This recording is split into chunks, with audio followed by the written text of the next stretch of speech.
Madame Cadour.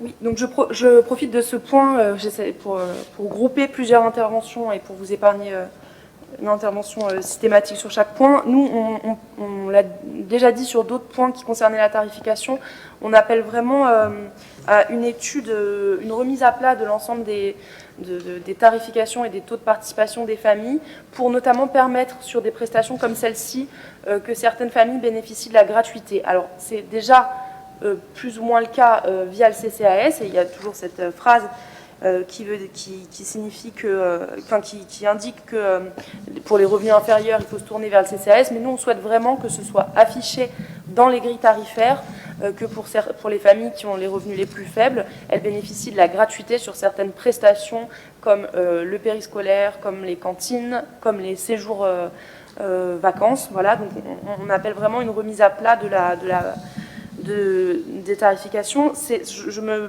permets, du coup, j'ai groupé plusieurs points, de justifier aussi, de rentrer par là pour justifier notre vote contre la subvention au CCAS, qui en fait est un vote qui veut encourager une réorientation, pas une réorientation, mais un déploiement plus large du CCAS qui aujourd'hui, et c'est bien normal et il le fait très bien, vient beaucoup en soutien des seniors, sur tout ce qui est animation de la vie sociale, sur tout ce qui est soutien pour les personnes en situation de précarité, et en effet il y en a, et c'est quelque chose que le CCAS de Saint-Maurice fait très bien, voilà. Mais nous on pense qu'il faudrait vraiment élargir ces prestations en direction des plus jeunes et des familles.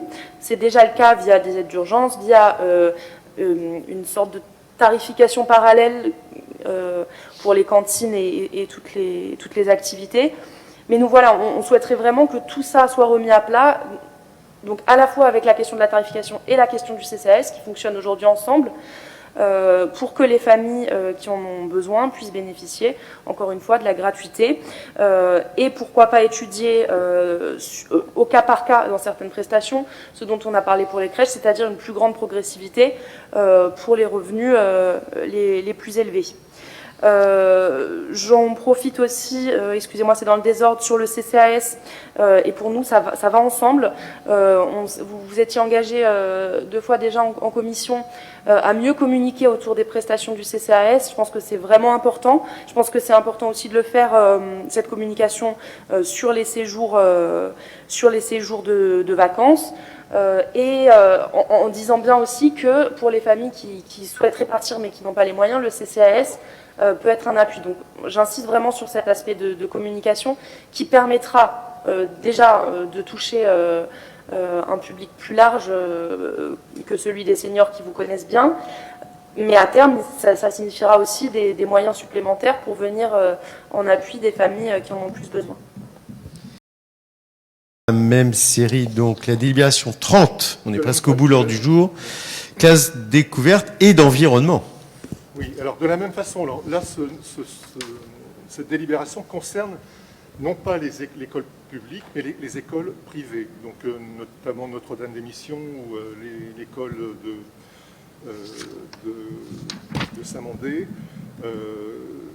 Des enfants peuvent partir également en classe de découverte et à partir du moment où ils sont mauriciens, la ville les aide également.